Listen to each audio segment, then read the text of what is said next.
Pembahasan di hari ini mungkin kita ganti temanya. Kita akan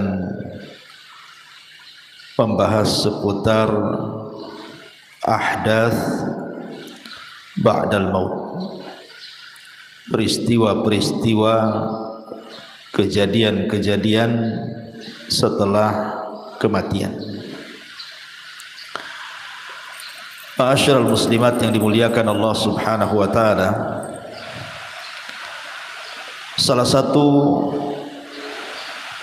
bentuk daripada rukun iman yang 6 yang kita yakini adalah al-iman biyaumil qiyamah, beriman dengan adanya hari kiamat ataupun hari akhir.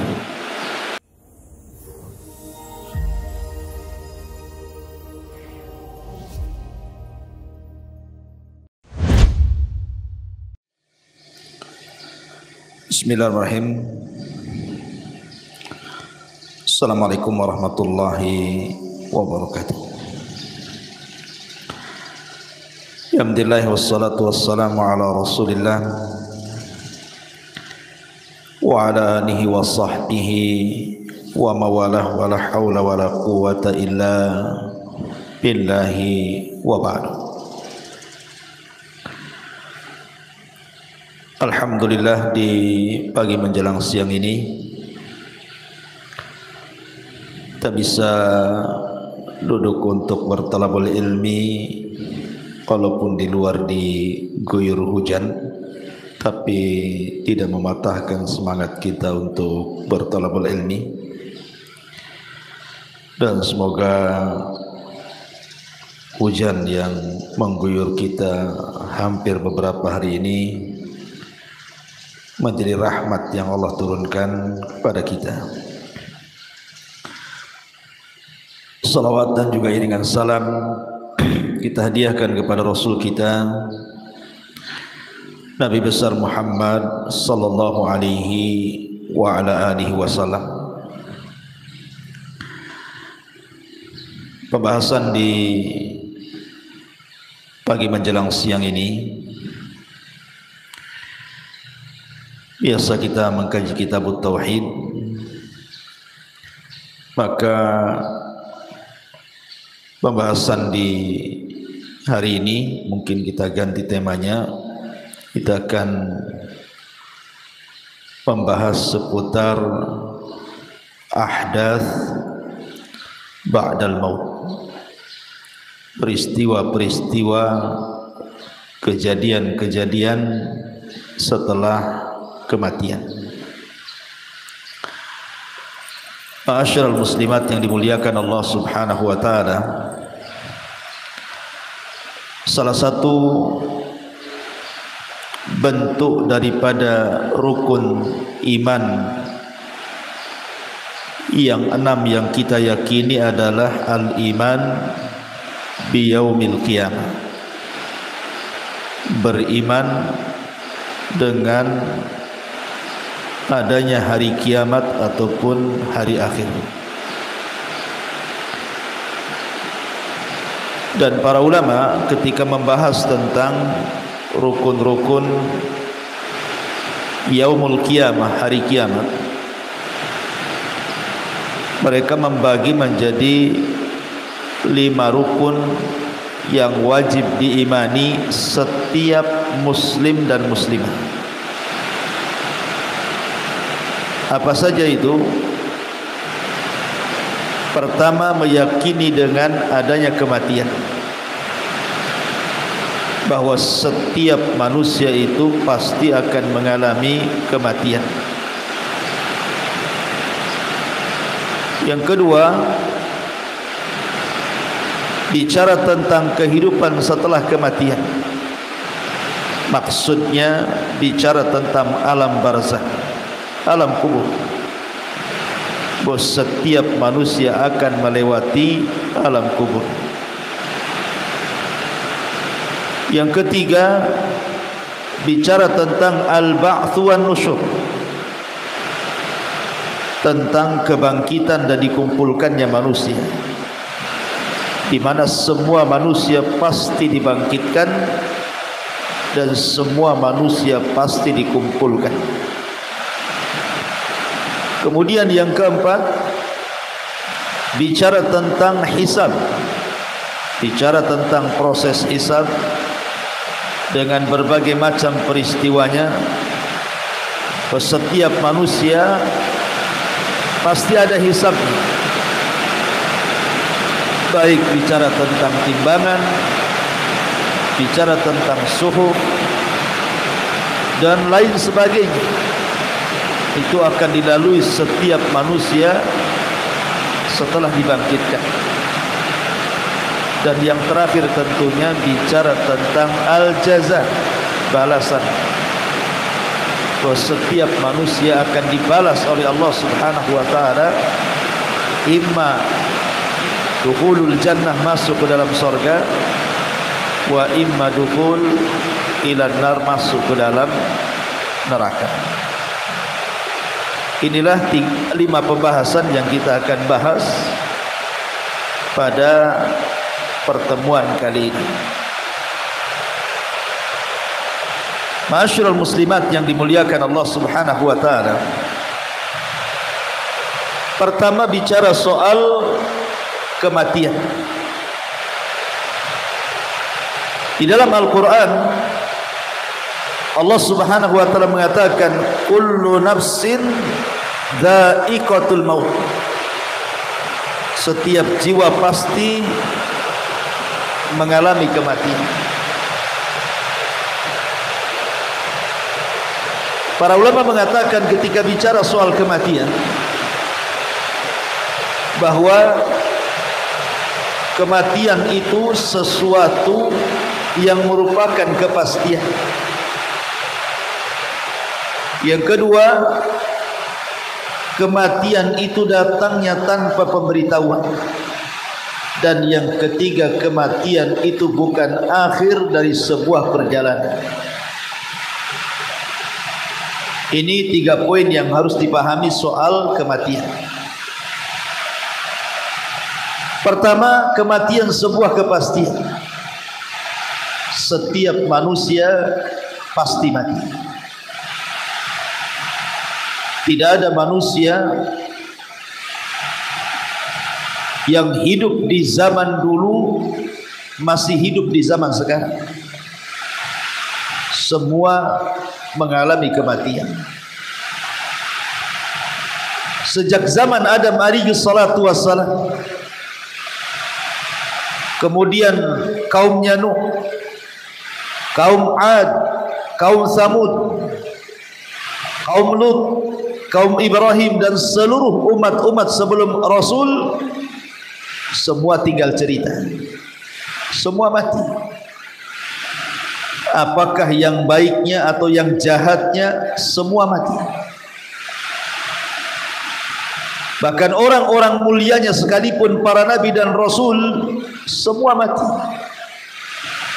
Termasuk Nabi kita Muhammad sallallahu alaihi wasallam juga sudah meninggalkan kita dan mengalami kematian. Ataupun orang jahat, lihat Namrud yang sombong, mati. Lihat Fir'aun yang sombong, mati. Lihat Qarun yang sombong dengan kekayaannya, mati juga. Lihat Haman, mati. Abu Jahal mati, Abu Lahab mati, Al-Walid mati, Umayyah mati. Semua orang-orang jahat pun yang mereka sombong dengan kedudukannya, semua mati. Ya, karena kematian itu sebuah kepastian, menimpa orang baiknya dan menimpa orang jahatnya. Dan Allah Subhanahu wa taala mengatakan kullu nafsin dha'iqatul maut. Setiap jiwa itu pasti mengalami kematian. Ma'asyiral muslimin yang dimuliakan Allah Subhanahu wa taala. Kemudian yang kedua, kematian itu datangnya tanpa pemberitahuan. Kenapa Allah Subhanahu wa taala tidak memberitahu kematian seseorang. Hanya para nabi saja yang diberitahu kematian. Maknanya bahwa kematian itu sebuah rahasia yang Allah rahasiakan. Pertanyaannya, kenapa Allah rahasiakan? Maka jawabannya adalah supaya setiap manusia itu melakukan persiapan. Makanya Nabi SAW mengatakan, al-kayyisu man dana nafsahu wa amila lima ba'dal maut. Kata Nabi SAW, orang cerdas itu adalah orang yang senantiasa introspeksi diri dan berusaha untuk memperbanyak amalan untuk setelah kematian. Itulah orang cerdas. Tapi orang jahil adalah orang yang tidak pernah introspeksi dan tidak pernah beramal untuk kematiannya.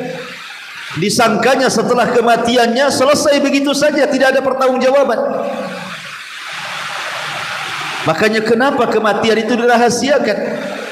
Untuk menguji manusia.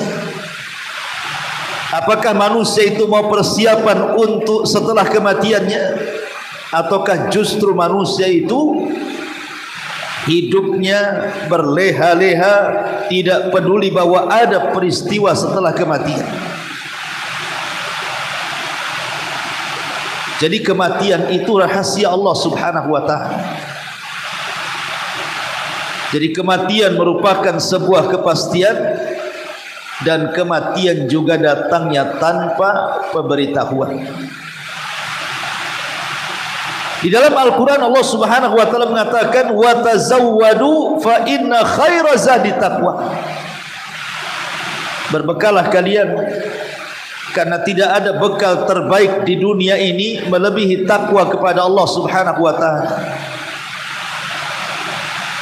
Kemudian yang terakhir, kematian ini bukan akhir sebuah perjalanan.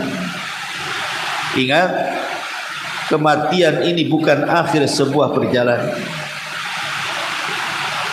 Maknanya bahwa orang mati itu bukan untuk beristirahat. Karena ada orang yang salah paham di masyarakat ini, ketika sudah kebingungan soal ekonomi, ketika kebingungan soal persoalan-persoalan yang tidak bisa dihadapi, terkadang sebagian mereka mengakhiri hidupnya dengan kematian. Ada yang gantung diri, ada yang makan racun, ada yang menjatuhkan diri dari ketinggian. Yang penting bagaimana caranya mati, karena dia kira kematian itu bisa menyelesaikan semua urusan. Dia beristirahat dari semua keperitan dan kepenatan hidupnya. Padahal kematian itu bukan akhir dari sebuah perjalanan. Ada kehidupan setelah kematian yang terkadang lebih sulit dihadapi dibandingkan kehidupan dunia. Makanya ketika seorang muslim meyakini betul bahwa kematian sebuah kepastian, datangnya tanpa pemberitahuan, dan ia bukan akhir dari sebuah perjalanan, maka saya yakin orang ini akan persiapan. Saya yakin orang ini akan menjadi baik. Terlahir padanya akhlak-akhlak disiplin, tanggung jawab, jujur, dan berusaha untuk mempersiapkan segalanya. Kenapa? Karena ada kehidupan setelah kematian yang akan melelahkan perjalanan hidupnya. Ma'asyiral muslimat yang dimuliakan Allah Subhanahu wa ta'ala, yang perlu dipahami seputar kematian ini, bahwa betapapun manusia tidak mau meninggal, betapapun manusia tidak mau berpisah dari dunia, sehingga sebagian mereka terlena dengan dunia, dengan mengumpulkan berbagai macam harta benda, tetap saja kematian itu akan menjemput kita. Mau lari kemana? Sekalipun rumah kita dipagarlah dengan pagar yang sangat kokoh, dengan security yang sangat banyak, dengan pintu yang tebal, bukan berarti malaikat maut tidak bisa menembus rumah kita. Makanya Allah Subhanahu wa taala mengatakan, "Ainama takunu yudrikkumul mautu walau kuntum fi burujin musayyadah." Dimanapun kalian berada, maka malaikat itu akan mengejar kalian, walaupun kalian di belakang benteng yang sangat kokoh sekalipun, maka malaikat pasti akan sampai kepada kita. Ma'asyiral muslimat yang dimuliakan Allah Subhanahu wa taala, perobatan sehebat apapun ataupun cara-cara yang ditemukan oleh pakar-pakar kesehatan, baik cara mengobati atau obatnya sendiri, yang terkadang ditemukan obat-obatan yang mampu mengobati penyakit yang dulu dianggap menakutkan, sekarang dianggap penyakit biasa. Yang dulu dianggap penyakit luar biasa, sekarang dianggap penyakit biasa. Dan itu sudah kita saksikan kan Bu ya. Dulu ada penyakit-penyakit itu sekali dengar saja sudah ketakutan kita rasanya. Contoh corona kan. Corona ini awal munculnya Bu, satu dunia ketakutan. Bahkan kita sendiri mengalami ketakutan kan, nggak mau keluar rumah tuh. Ada orang batuk sedikit di warung, bubar semuanya, takut kena corona. Ada orang yang bersin sedikit langsung menghindar, takut kena corona. Coba sekarang Bu, biasa saja orang tuh. Ya ke pasar biasa, ya jalan biasa, ya di bus biasa, di pesawat biasa, biasa saja. Kenapa? Alasannya sudah divaksin, vaksinnya sudah 3 kali, sudah booster. Bu, kematian itu tidak bisa ditangkal booster. Mau divaksin 100 kali pun Bu, kalau kematian sudah datang itu percuma tuh vaksin. Mau didatangkan dokter tingkat internasional untuk mengobati dan mengoperasi orang sakit, kalau datang matinya tidak akan sanggup dia mengobati. Kenapa? Karena kematian itu sebuah kepastian. Tidak bisa kematian ditangkal oleh obat. Tidak bisa kematian ditangkal oleh operasi, oleh dokter hebat pun, bahkan dokternya sendiri yang mati.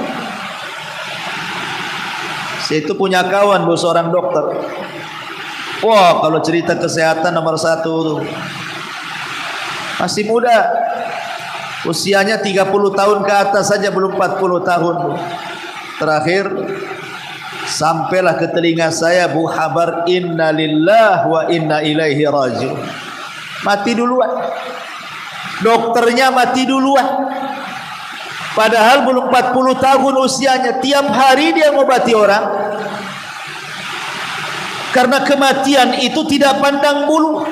Mau anda dokter, mau anda bukan dokter, mau anda petugas rumah sakit, mau anda bukan petugas rumah sakit, kalau sudah datang kematian itu, maka tidak bisa ditangkal apapun. Kenapa? Karena kematian itu sudah ditakdirkan. Bagaimanapun caranya, kalau sudah ditakdirkan hari ini mati, mati.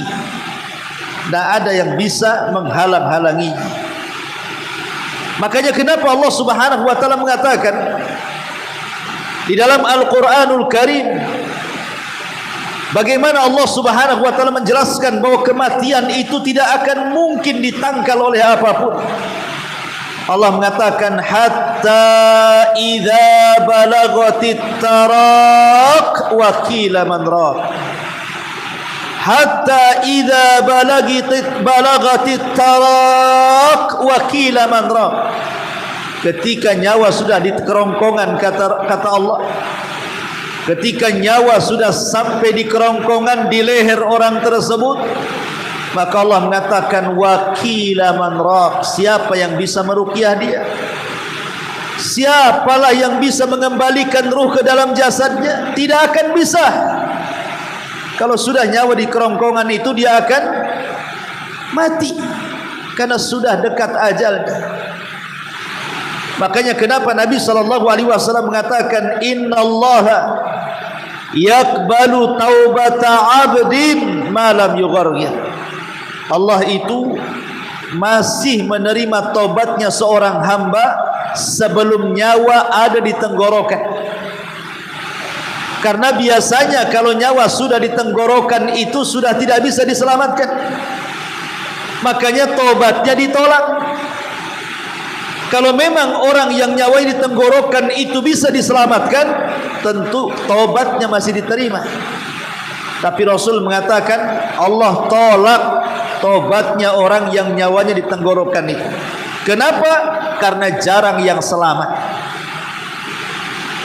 Ma'asyiral muslimat yang dimuliakan Allah Azza wa Jalla, inilah yang pertama, beriman dengan kematian.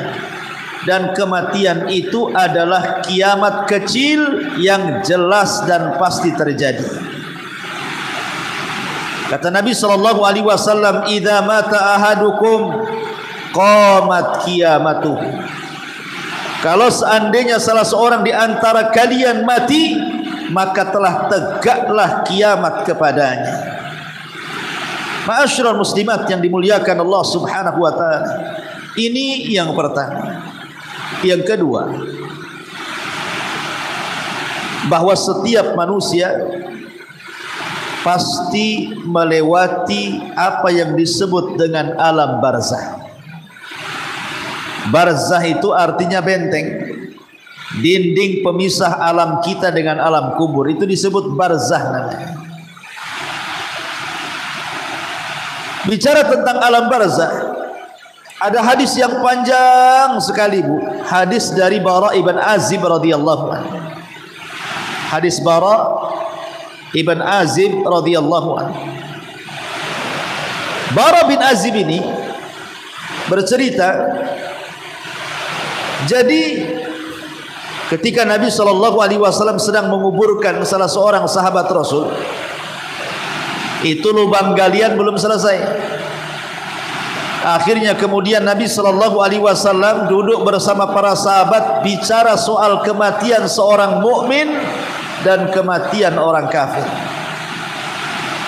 Kemudian Nabi SAW mengatakan kepada para sahabatnya, sesungguhnya kalau orang sudah mau meninggalkan dunia dan menghadap akhirat, maka akan turun malakul maut kepada orang yang sedang sakaratul maut itu. Dan bersamanya beberapa para malaikat yang membawa kain kafan dari sorga dan minyak wangi dari sorga, serta membisikkan di telinganya, wahai jiwa yang tenang, keluarlah kepada keridhaan Allah dan kepada kesukaan Allah Subhanahu wa taala. Akhirnya ruhnya seorang mukmin ini, Bu, sedikit demi sedikit akan keluar. Sampai-sampai Nabi SAW mengistilahkan seperti air yang keluar terakhir dari mulut teko. Ibu perhatikan, Bu, botol teko tuh, tempat minum. Itu kalau banyak airnya, kemudian ditumpahkan tuh deras sekali, Bu.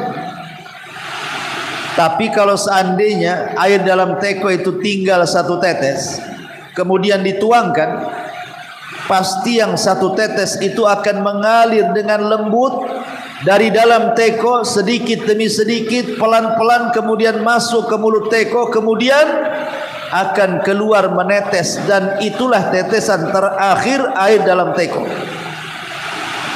Nabi SAW mengistilahkan begitulah ruhnya seorang mukmin dicabut oleh malaikat seperti air yang keluar yang terakhir dari mulut teko dengan halusnya, mulai dari ujung jari manusia kemudian terus naik sampai di tenggorokan, dengan lembutnya ruh itu keluar, kemudian keluar dari mulutnya.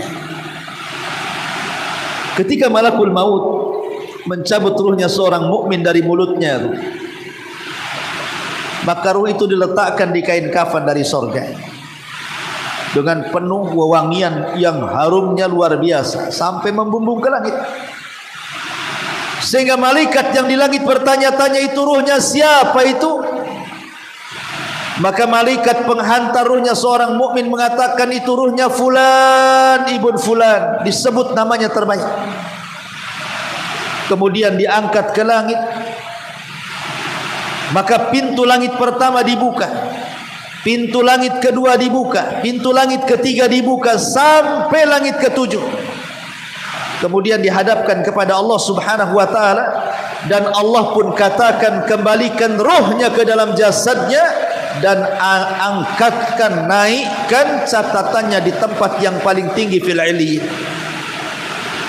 Akhirnya kemudian ruhnya dikembalikan ke dalam jasad. Kemudian catatannya diangkat ke iliyyin.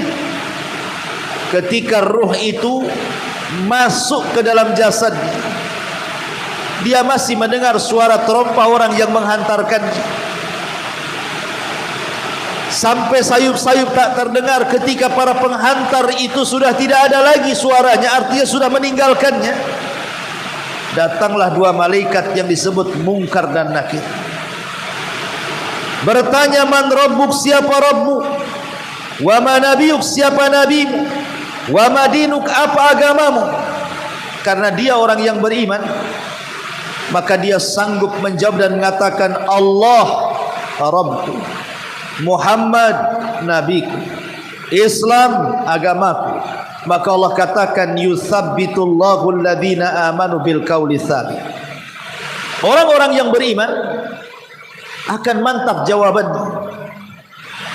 Ketika mantap jawabannya, maka ada suara dari langit mengatakan, sadaqa abdi, hambaku telah benar. Bukakan pintu sorga, arahkan ke kuburannya. Hantarkan angin sorga, arahkan ke kuburannya.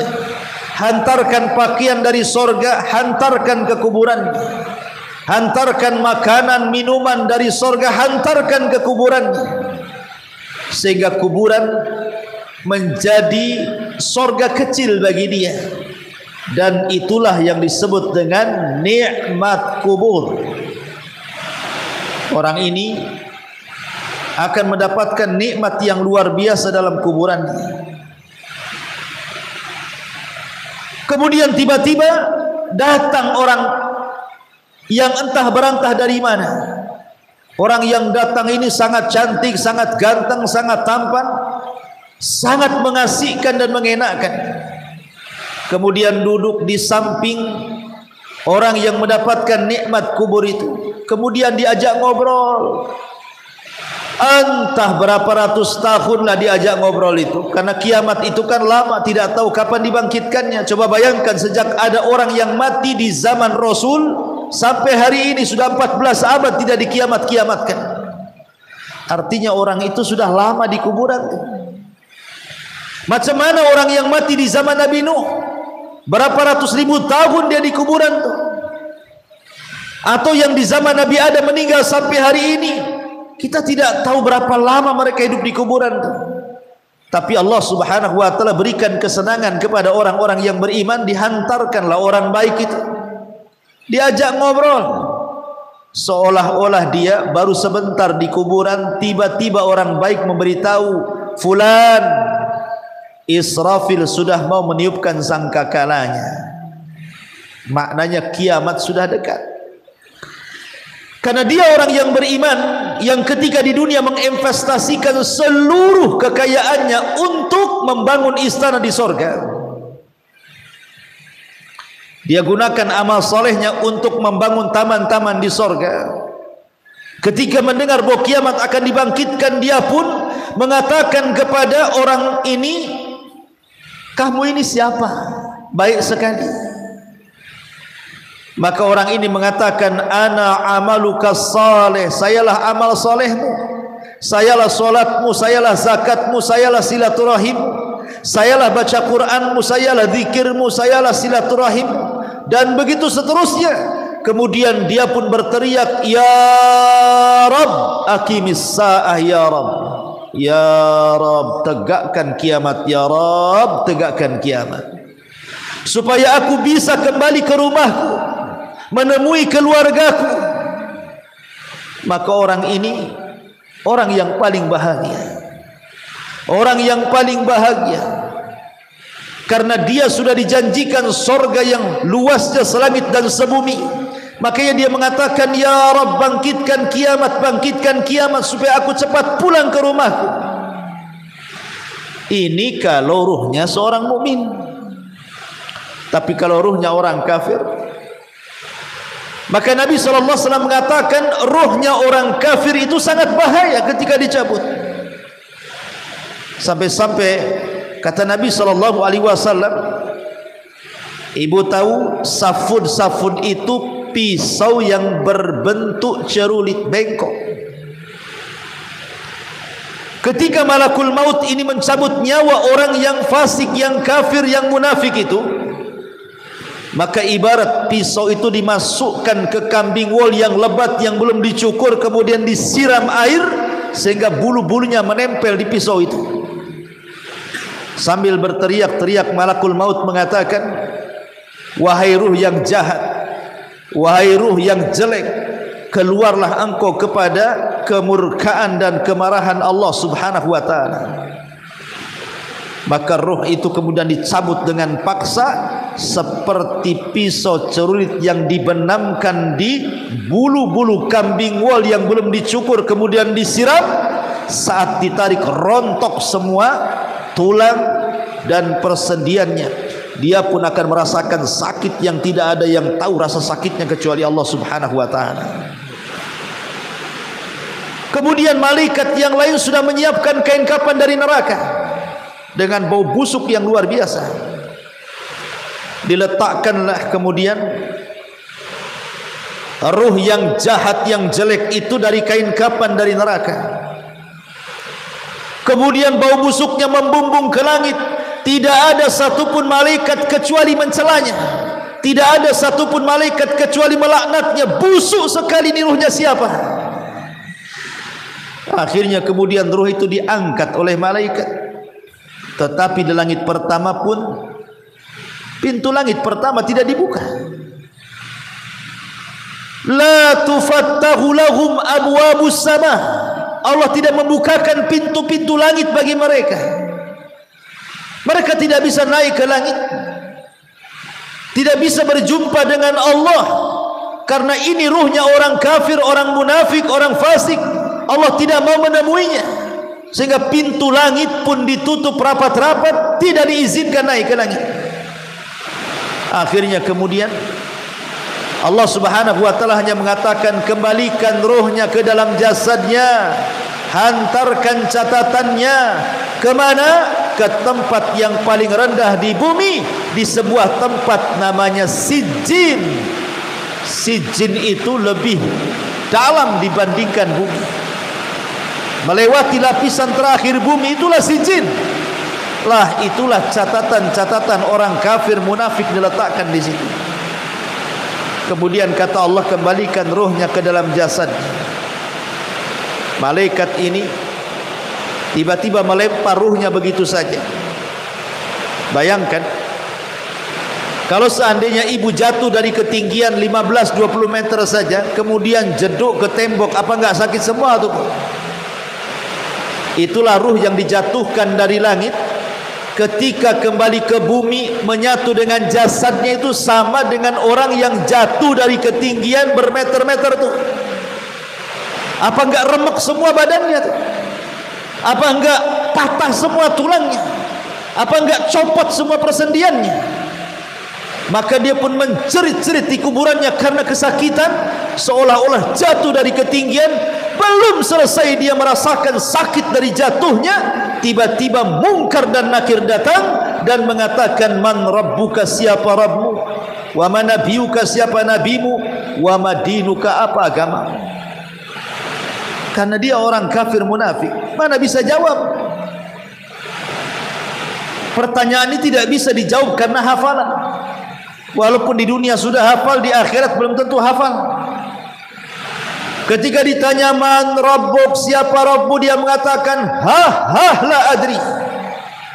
Aku tidak tahu katanya. Ketika ditanya wa man nabiyuk, siapa nabimu, dia pun mengatakan la adri, aku tidak tahu. Ketika ditanya wa madinuk, dia mengatakan la adri.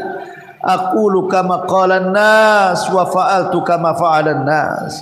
Aku hanya ngomong seperti yang diucapkan manusia, aku hanya berbuat seperti yang diperbuat manusia, taklid, tidak tahu apa-apa.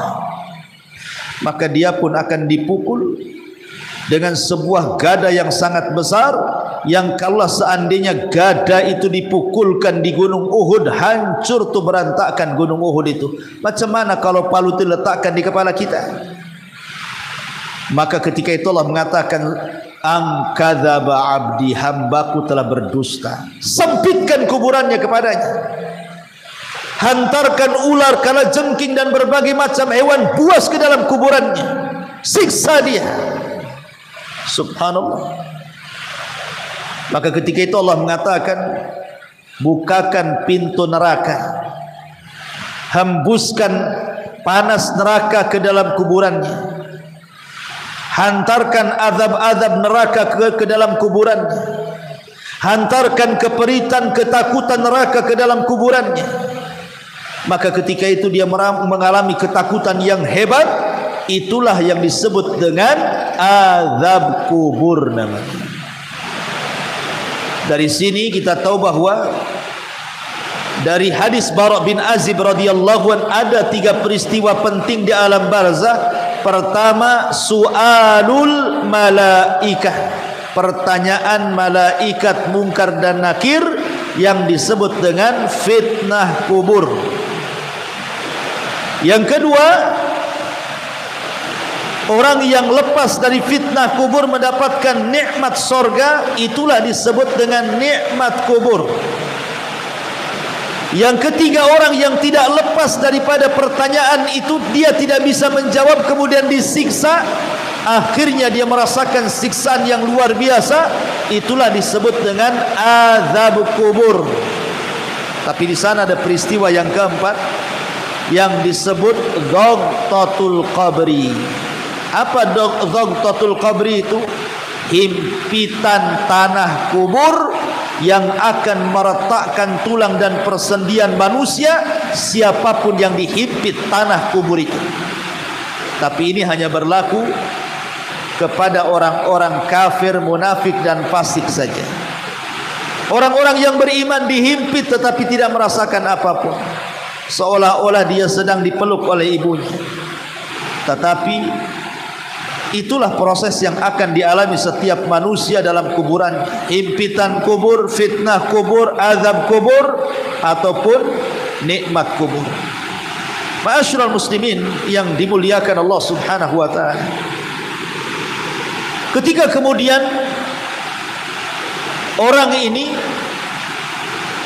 sudah tidak sanggup menjawab pertanyaan-pertanyaan malaikat itu, tiba-tiba datang orang yang sangat jelek, yang sangat buruk rupa, yang sangat menakutkan, tuli, tidak bisa bicara, di tangannya ada gada, kemudian memukul-mukul dia sampai kiamat. Ketika dihabarkan bahwa kiamat sudah dekat, dia malah minta agar kiamat jangan dibangkitkan dan mengatakan, ya Rabb, la tuqimis sa'ah, ya Rabb, la tuqimis sa'ah, wahai Rabb, jangan tegakkan kiamat, jangan tegakkan kiamat. Karena dia tahu bahwa azab neraka jauh lebih dahsyat dibandingkan azab kubur. Karena azab kubur itu Allah bahasakan dengan azabul adna, dan azab akhirat Allah bahasakan dengan azabul akbar. Makanya dia tahu ini azab rendah. ketika ia dengar kiamat mau dibangkitkan, maka dia mengatakan, jangan kau bangkitkan kiamat, jangan kau bangkitkan kiamat ya Allah. Ma'asyiral muslimat yang dimuliakan Allah Subhanahu wa taala. Inilah peristiwa di alam barzakh. Kemudian kita masuk pada peristiwa yang ketiga. Masuk pada peristiwa al-ba'tsu wan nusyur. Al-ba'tsu itu artinya kebangkitan, an-nusyur itu manusia dikumpulkan. Ketika Allah Subhanahu wa taala mengutus Nabi sallallahu alaihi wasallam, maka ketika itulah Israfil kemudian sudah mulai meletakkan moncong trompetnya di lisan. Sampai-sampai Nabi sallallahu alaihi wasallam merasakan hal itu, sehingga Rasul tidak enak tidur, tidak enak makan, tidak enak minum, tidak enak segala-galanya, hidupnya murung, sedih dan begitu seterusnya. Sehingga sahabat bertanya, ada apa engkau hai Rasul? Kenapa engkau murung seperti itu? Maka Nabi sallallahu alaihi wasallam mengatakan, kaifa un'am wa qad iltaqama sahibu qarnin qarnan. Bagaimana aku bisa nikmat hidup, kata Rasul, sementara Israfil sudah meletakkan moncong sangkakalanya. Bagaimana aku bisa nikmat tidur, bisa nikmat makan, bisa nikmat minum, bisa nikmat segala-galanya, sementara Israfil sudah meletakkan moncongnya di mulut. Artinya Israfil tinggal menunggu izin dari Allah, suruh meniup maka dia akan tiup. Subhanallah. Kenapa Israfil baru meletakkan moncongnya saat diutusnya Nabi sallallahu alaihi wasallam? Ya, karena Nabi itu nabi terakhir. Karena sudah tidak ada nabi setelah Nabi sallallahu alaihi wasallam. Ya, karena umat Rasul itu umat terakhir dan tidak ada umat setelah umat Nabi sallallahu alaihi wasallam. Maknanya diutusnya Rasul itu sudah jadi tanda-tanda kiamat kecil. Makanya Rasul mengatakan, ana was-saa'ati kahataini, kata Rasul, aku dan kiamat itu seperti dua jari, saking dekatnya. Makanya Israfil sudah mulai menanamkan trompetnya di mulut. Ma'asyiral muslimat yang dimuliakan Allah Subhanahu wa taala, ketika kemudian betul-betul kiamat dikiamatkan, Allah perintahkan Israfil untuk meniup sangkakala. Apa yang terjadi? Maka Allah mengatakan, al-qari'atu mal-qari'ah. Muncul suara dari moncong trompet Israfil itu, suara yang memekikkan, suara yang menghancurkan gendang-gendang telinga, suara yang menjadikan manusia mati karena mendengarnya. Suara itu membuat gunung-gunung hancur. Suara itu membuat bumi menjadi gempa. Suara itu membuat bintang-bintang berjatuhan. Kemudian air yang di lautan diluapkan. Kemudian langit digulung. Kemudian matahari digabungkan dengan bulan. Dan macam-macam peristiwa hari kiamat. Sehingga tidak ada yang hidup, manusia mati, jin mati, malaikat mati. Wa yabqa wajhu rabbika dzil jalali wal ikram, kecuali Allah Subhanahu wa taala. Subhanallah. Ya. Hari yang menakutkan, hari kiamat. Kemudian setelah 40, tidak tahu 40 hari, 40 bulan, 40 tahun, maka Allah Subhanahu wa taala perintahkan Israfil untuk meniupkan sangkakala yang kedua kali. Itulah yang disebut dengan tiupan kebangkitan dan tiupan pengumpulan manusia. Maka manusia pun kemudian setelah ditiup trompet kedua kalinya oleh Israfil, semua manusia, jasad-jasadnya yang terkubur dilemparkan ke permukaan tanpa ruh. Di mana sebelumnya Allah Subhanahu wa taala berikan hujan yang sangat deras. Kemudian air hujan itu menembus setiap tulang ekor manusia yang Allah tidak hancurkan. Kemudian dari tulang ekor itulah akhirnya manusia diciptakan kembali. Kemudian setelah diciptakan kembali, mereka menjadi jasad. Kemudian setelah jadi jasad, mereka dilempar ke permukaan. Kemudian setelah semua berada di permukaan bumi mahsyar, maka Allah Subhanahu wa taala perintahkan ruh untuk masuk ke jasadnya masing-masing. Wa idzan nufusu zuwizat, apabila ruh digabungkan kembali dengan jasad, maka ruhnya orang-orang yang beriman yang diletakkan di Iliyin semua keluar, kemudian melesat ke jasad-jasadnya masing-masing. Adapun ruhnya orang-orang kafir, orang-orang munafik yang diletakkan di Sijin, semua keluar, kemudian melesat masuk ke jasadnya masing-masing. Kemudian ketika mereka hidup, orang-orang kafir, orang-orang munafik bingung harus kemana mereka mengarah. Ada yang lari ke timur, ke selatan, ke barat, ke utara, seperti laron yang berhamburan, seperti belalang yang berterbangan, tidak tahu mana arah dituju. Yauma yafirrul mar'u min akhi wa ummihi wa abi wa sahibatihi wa bani likulli imri'in minhum yauma idzin sya'nu yughni. Pada hari di mana orang lari dari saudaranya, di mana orang lari dari ibu bapaknya, di mana orang lari dari anak dan pasangannya, karena semua sibuk masing-masing ingin menyelamatkan dirinya masing-masing. Itulah hari yang disebut dengan al-ba'tsu wan nusyur, hari tentang kebangkitan dan dikumpulkannya manusia. Ini proses yang ketiga. Kemudian proses yang keempat, inilah peristiwa sebelum dan sesudah hisab. Sebelum dan sesudah hisab, apa saja peristiwa-peristiwa sebelum dan sesudah hisab itu? Pertama, manusia saat dibangkitkan, manusia kehausan. Mereka mencari minuman, dan setiap para nabi sudah menunggu di telaganya masing-masing. Maka manusia akan mendatangi setiap nabinya, kemudian akan minum dari telaganya. Termasuk juga Nabi kita Muhammad sallallahu alaihi wasallam sudah disediakan telaga Kautsar untuk kita. Maka manusia mulai minum, dimulai dari orang-orang Ansar, kemudian fuqara muhajirin, kemudian yang lainnya, sampai kalau Allah takdirkan kepada kita. Tetapi adalah satu kaum mau minum, tiba-tiba diusir, tidak boleh masuk. Kata Rasul, ya Rabb, itu kan umatku, biarkanlah dia minum, kata. Maka Allah mengatakan, ya Muhammad, innaka la tadri ma ahdatsu ba'daka innahum ghayyaru badal. Muhammad, kau tidak tahu, itu umat yang kuusir itu sengaja.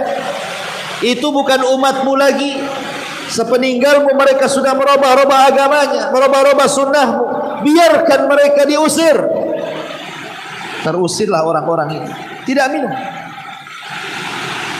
Kemudian setelah proses minum dari telaga, mulailah manusia berkumpul di satu titik. Dari sejak zaman Adam sampai yang terakhir mati berkumpul di tempat itu.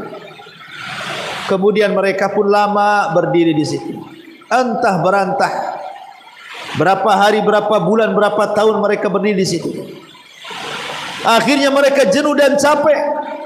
Kemudian mereka pun berunding, bagaimana kalau seandainya kita datangi Adam saja, kita minta Adam supaya minta syafaat kepada Allah, disegerakanlah keputusan Allah kepada kita. Akhirnya Adam pun mengatakan, aku tidak bisa menolong kalian. Aku tidak bisa menolong kalian. Nafsi-nafsi, urus diri kalian sendiri, urus diri kalian sendiri. Tapi cobalah kalian datang kepada Nuh, boleh jadi Nuh punya solusi. Datang mereka ke Nuh. Ya Nuh, engkau kan Rasul pertama, mintalah syafaat kepada Allah. Ala taro ila ma nahnu fi, lihatlah kondisi kami ini susah. keringat bercucuran, matahari didekatkan, susah capek berdiri. Wahai Nuh, mintakan syafaat untuk kami kepada Allah Subhanahu wa taala. Maka Nuh mengatakan, aku tidak bisa. Sebaiknya kalian datang kepada Ibrahim. Maka mereka datang kepada Ibrahim, sama pula jawabannya. Kata Ibrahim, sebaiknya kalian datang ke Nabi Musa. Musa pun sama, tidak bisa menjawab. Kata Musa, sebaiknya datang kepada Isa. Isa pun sama dan mengatakan, sebaiknya kalian datang kepada Muhammad sallallahu alaihi wasallam. Akhirnya mereka pun datang kepada Nabi kita Muhammad sallallahu alaihi wasallam.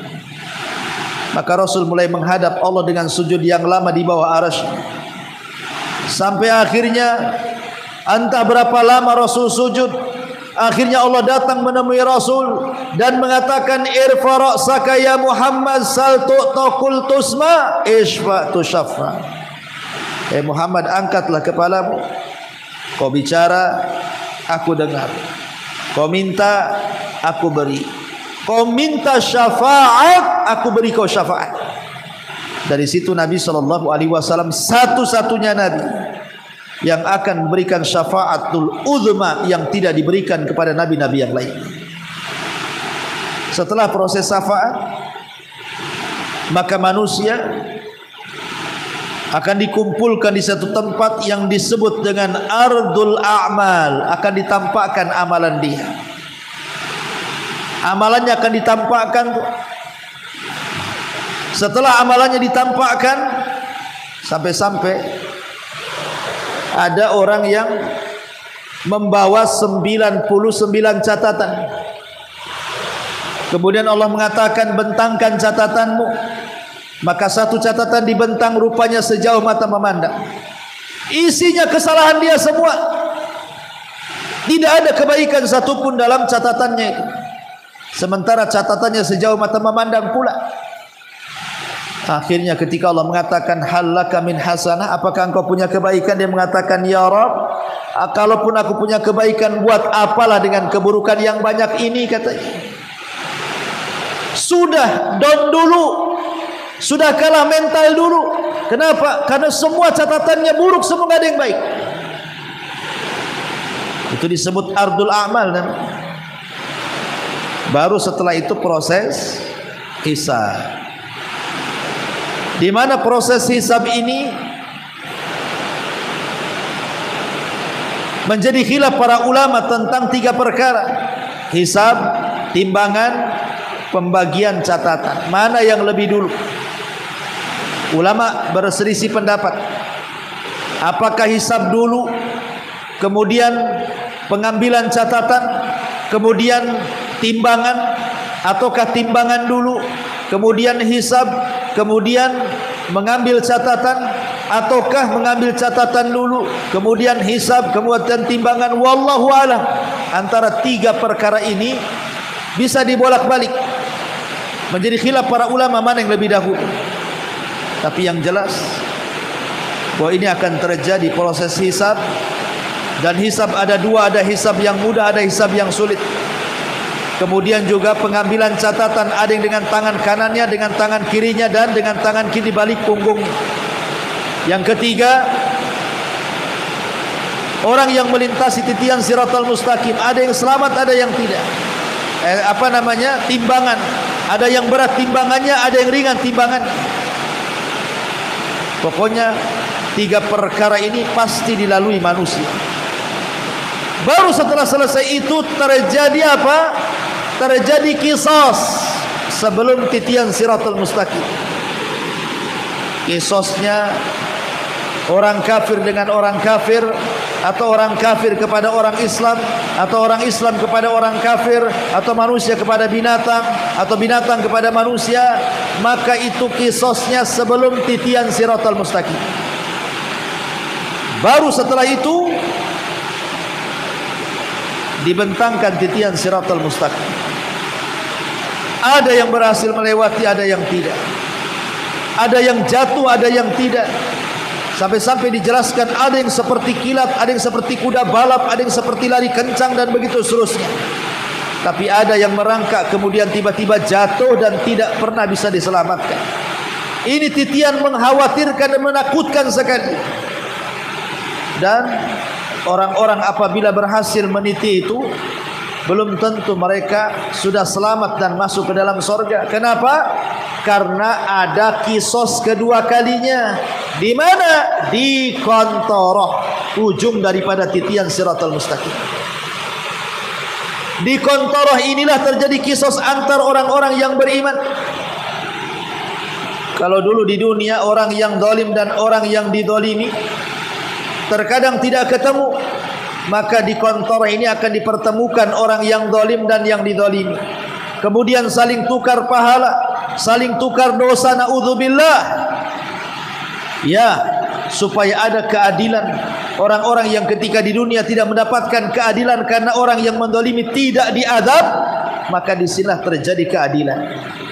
Supaya ketika masuk surga, orang itu tidak sakit hati.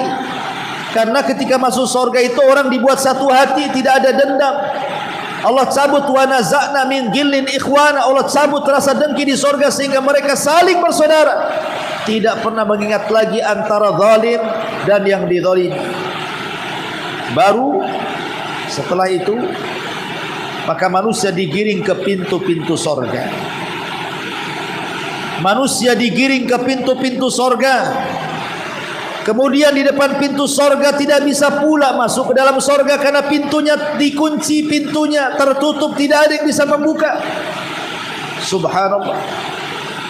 Mereka pun meminta kepada para nabi untuk supaya bisa masuk, tapi para nabi juga tidak mampu membukanya. Kecuali Nabi kita Muhammad sallallahu alaihi wasallam. Nabi kita Muhammad sallallahu alaihi wasallam dia mengetuk pintu surga. Assalamualaikum. Maka penjaga pintu surga malaikat Ridwan mengatakan waalaikumsalam, man, siapa kamu? Maka Rasul mengatakan ana Muhammad ibn Abdullah, saya adalah Muhammad ibn Abdullah. Maka malaikat Ridwan mengatakan bika umirta alla aftah li ahadin qablaka ya Muhammad, karenamu aku dilarang membuka pintu surga selamanya kecuali engkau yang memerintahkannya. Akhirnya kemudian Ridwan pun membuka semua pintu surga karena Rasul yang memerintahkan. 8 pintu surga dibuka semuanya. Kemudian setiap pintu surga ada yang menyeru. Apa seruannya? Ya ahlas salat, hei orang-orang yang tukang-tukang salat, yang pakar-pakar salat, yang ahli-ahli salat, masuk dari sini. Maka semua manusia ahli salat akan masuk dari pintu salat.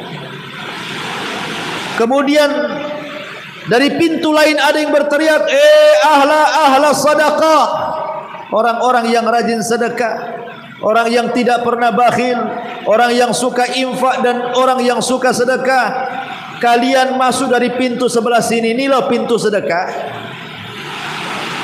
Dari pintu lain yang berteriak lagi, ya ahlal jihad, hei orang-orang yang jihad, orang-orang yang mati syahid, masuk dari pintu sebelah sini, katanya. Kemudian dari pintu lain pula berteriak, ya ahlas saum, hei orang-orang yang puasa, masuk dari pintu royan, pintu kalian di sini bukan di sana. Maka masing-masing pintu berteriak kepada siapapun yang layak masuk dari pintu-pintu itu.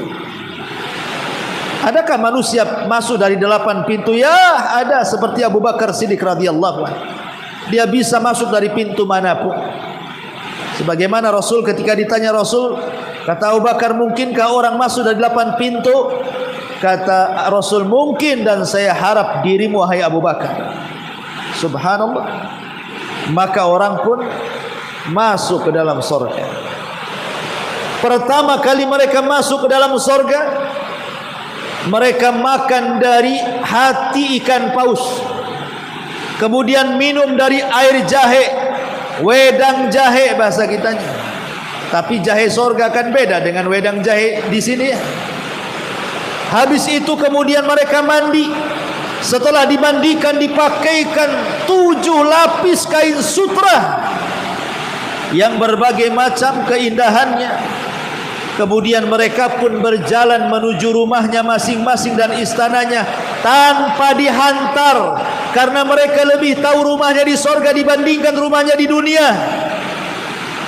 Mereka tahu kemana harus mereka pulang.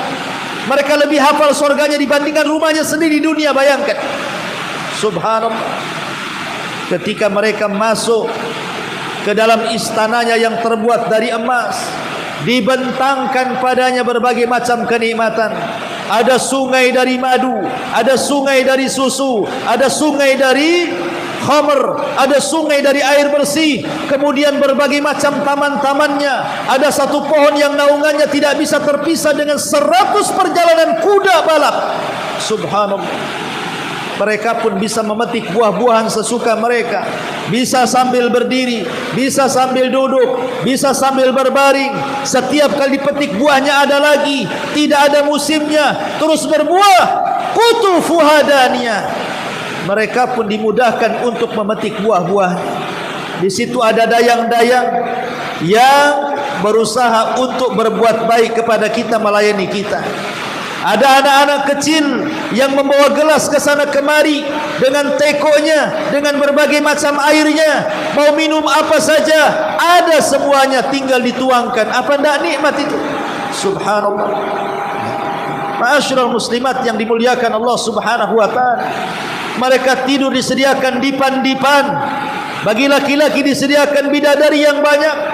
Bagi perempuan disediakan berbagai macam nikmat yang tidak bisa dilihat mata, didengar telinga, terlintas pun tidak bisa. Itulah al-jannah, sorga. Subhanallah. Makanya Nabi SAW mengatakan, a'dadtu li ibadis salihin ma la ainun ra'at wa la udhunun sami'at wa la khatala ala qalbi bashar.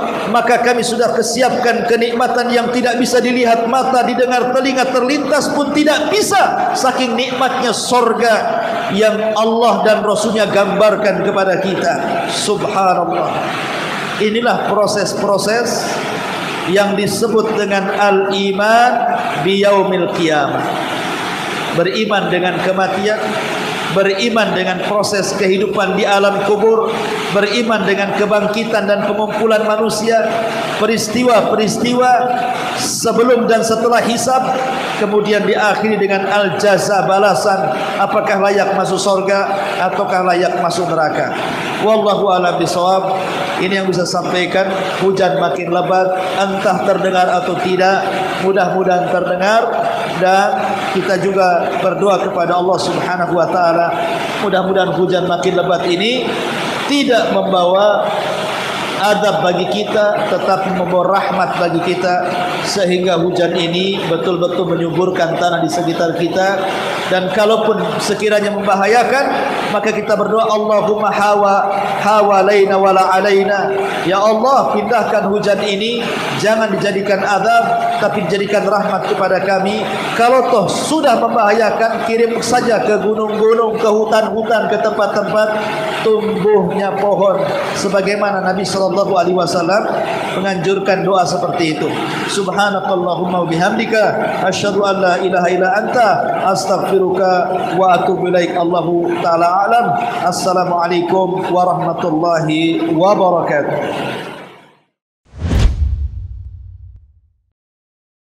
Intinya bahwa tolong berakhlak kepada Allah. Membahas tafsir dari surah Al-Imran. Lahirlah Imam Muslim, Abi Dawud, Tirmidzi, Ibnu Hibban. Jadi ketika Yunus alaihi salatu wassalam terkena undian itu,